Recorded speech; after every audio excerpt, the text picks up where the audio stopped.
The glass doors of the Meridian Grand Hotel swept open with a whisper, and Marcus Chen stepped into the marble lobby. At 17, he wore a faded denim jacket over a graphic tee, jeans with a small tear at the knee, and scuffed sneakers. His backpack hung from one shoulder, stuffed with textbooks and a laptop held together with duct tape. The lobby gleamed like a jewelry box, crystal chandeliers casting rainbow prisms across white marble floors, velvet furniture arranged in intimate clusters, and the scent of expensive roses drifting from massive arrangements. Marcus had never seen anything like it.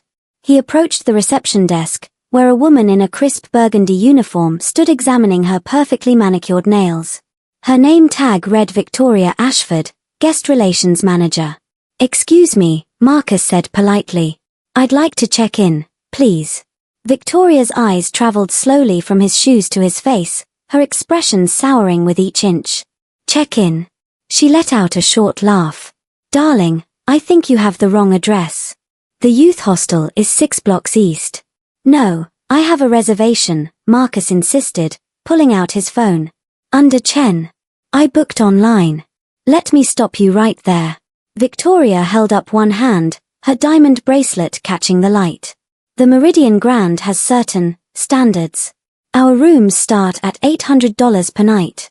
Perhaps you'd be more comfortable somewhere within your budget." Heat crept up Marcus's neck. "I can afford it. I just need to check." "Sweetheart," Victoria interrupted, her voice dripping with condescension, "I've worked here for 12 years. I can spot someone's financial situation from across the lobby. Those sneakers are from a discount store, that jacket is at least 3 years old, and that laptop looks like it survived a war. Now, I'm trying to save you from embarrassment when your card inevitably declines." A well-dressed couple passing by slowed their steps, watching the exchange with barely concealed amusement. The man whispered something to his companion, who smirked.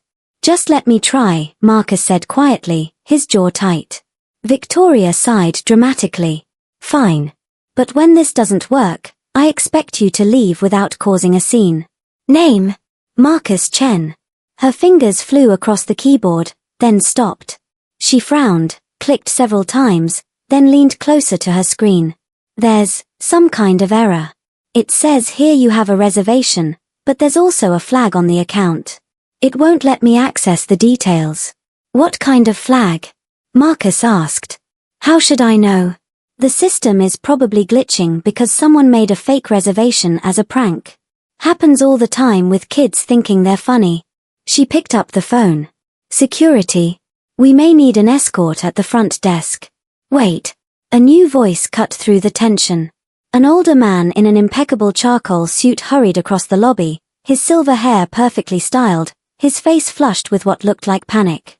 His name tag identified him as Richard Pemberton, General Manager. "Mrs. Ashford, step away from that computer immediately," he commanded, his voice sharp. Victoria blinked. "Mr. Pemberton, I'm just dealing with a situation." "You're creating a situation."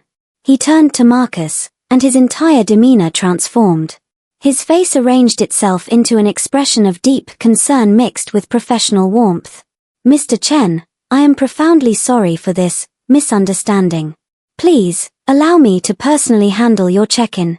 Victoria's mouth fell open. "Sir, this boy can't possibly." "This young man," Pemberton said icily, "is Marcus Chen. Of the Chen Technology Corporation. His family owns this hotel, Mrs. Ashford. They own this hotel and 17 others in this chain." The lobby seemed to freeze.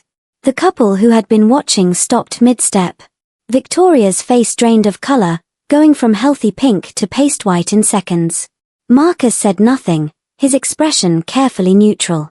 Pemberton continued, his voice growing harder, "The flag on his account. That's our highest tier designation.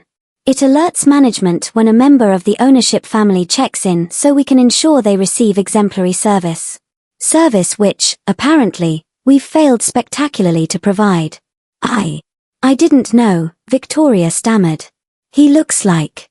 I mean, how was I supposed to?" "By treating every guest with respect and dignity," Pemberton snapped. "Regardless of their appearance. That's Hotel Management 101, which you apparently slept through." He turned back to Marcus. Mr. Chen, would you like to proceed with your check-in, or would you prefer we arrange accommodation at one of our other properties? I would completely understand if you'd rather not stay here after this treatment. Marcus looked at Victoria, whose eyes were now brimming with tears, her hands trembling. He thought about all the times people had made assumptions about him because of his age, his clothes, or his race. He thought about the lesson his father always taught him. Wealth is what you have, Marcus, but character is who you are. Never forget which one matters more. I'll stay, Marcus said finally. But I don't want the penthouse or any special treatment. Just a standard room, please. The one I originally booked. Pemberton looked surprised. Sir, you're entitled to our presidential suite, complimentary. It's the least we can do. A standard room, Marcus repeated firmly. I came here to study for my college entrance exams in peace. I don't need anything fancy. I just need quiet and reliable Wi-Fi. Of course. Whatever you prefer. Pemberton gestured to another staff member. James, please assist Mr. Chen with his luggage. I can carry my own backpack, Marcus said with a slight smile. But thank you. As James handed him the keycard, Marcus turned to Victoria. She looked like she wanted the marble floor to swallow her whole. Mrs. Ashford, Marcus said quietly, I hope you'll think about today. Not everyone who has money shows it, and not everyone who lacks it should be treated as less than. My parents built their company from nothing. My mom came here with $50 and a dream. She's told me about people who looked down on her, who judged her by her clothes and her accent. He paused. She also told me about the few people who were kind, who gave her a chance. Those are the ones she remembers. Those are the ones she helps now. Victoria's tears spilled over. I'm so sorry, she whispered. I'm so sorry. Marcus nodded. I accept your apology. Everyone makes mistakes. What matters is what you learn from them. He walked toward the elevators, leaving a lobby full of stunned silence behind him. As the elevator doors closed, he caught a glimpse of Victoria sinking into a chair, her face in her hands, while Pemberton stood nearby, speaking in low, urgent tones. In his room, a perfectly comfortable standard room on the 8th floor, Marcus unpacked his laptop, his SAT prep books, and the lunch his grandmother had made him that morning. He opened the curtains to reveal a stunning view of the city skyline and sat down at the desk. His phone buzzed. A text from his father. How's the hotel? Marcus smiled and typed back. Perfect for studying. Made some new friends too. Sort of. He set the phone aside and opened his physics textbook. Tomorrow, Victoria Ashford would probably still have her job if she learned from this. The couple who'd watched with amusement would tell this story at dinner parties, maybe without the ending. And maybe, just maybe, the next person who walked through those glass doors in old sneakers and a worn jacket would be treated a little differently. That was enough. That was always enough. Marcus turned his attention to quantum mechanics and let the world outside his room fade away. Hello everyone. If you are enjoying this video and finding it helpful, don't forget to support our channel. Please subscribe to our channel, press the like button, and share this video with your friends and family.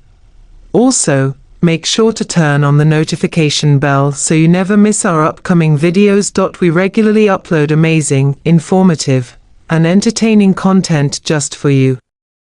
Your support means a lot to us and motivates us to bring even better content in the future. Thank you so much for watching, and welcome to our growing community.